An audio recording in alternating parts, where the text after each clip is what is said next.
patients wonder how we keep up with the fast-paced technology and the huge amounts of hearing research that's going on.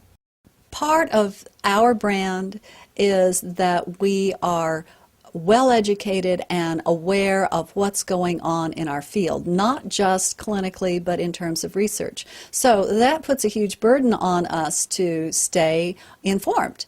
And as part of that, it seems like all I do is read when I'm not with patients, and I enjoy it, but it's hard to remember it all. So we make copies of everything and we have it in files so we can hand it to patients whenever something comes up.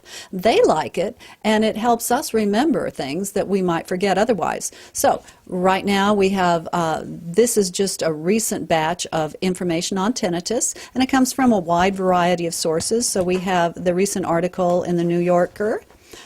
We have an article from the Hearing Journal that is a review article. We have 10 products that were just released and discussed for possibly helping with tinnitus. And then we have this very interesting survey that was done by Sergei Kochkin and published recently in the Hearing Review on the effectiveness of hearing aids as far as a treatment for tinnitus. That harkens back to an Ear and Hearing article back in the mid-'80s that I've been handing out to patients since then.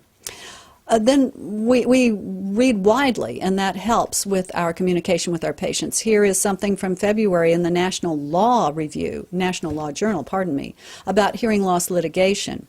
A recent article about the CapTel and web CapTel systems for improving telephone communication with people with hearing loss. And this one I just love.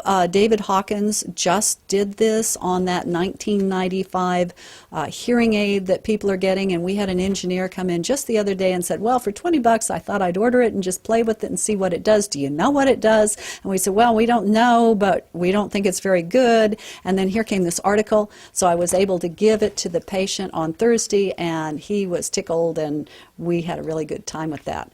And then we go into more serious psychoacoustic discussions.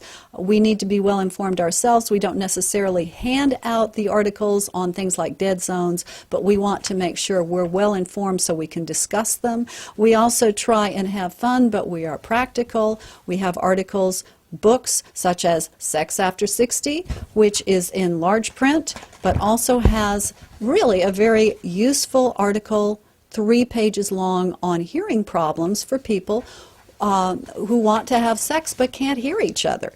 That is something that perhaps isn't discussed with patients very often, but I can assure you our patients like that article. The importance of audiological red flags in patient management decisions. This is a very important article that David Zapala and others wrote recently and published in JAAA. It actually goes over things that I think we almost used to take for granted in the 80s and 90s about doing the test battery. And it's here again to remind audiologists who have become so hearing aid oriented that our tests are there for the purpose of diagnosis. I highly recommend that article to all of my staff and to our referral sources as well. And then nice articles that we can share with patients about new technologies in hearing aids, such as the nonlinear frequency compression that's being used in the Phonak Naida and is turning out to be very effective for our patients.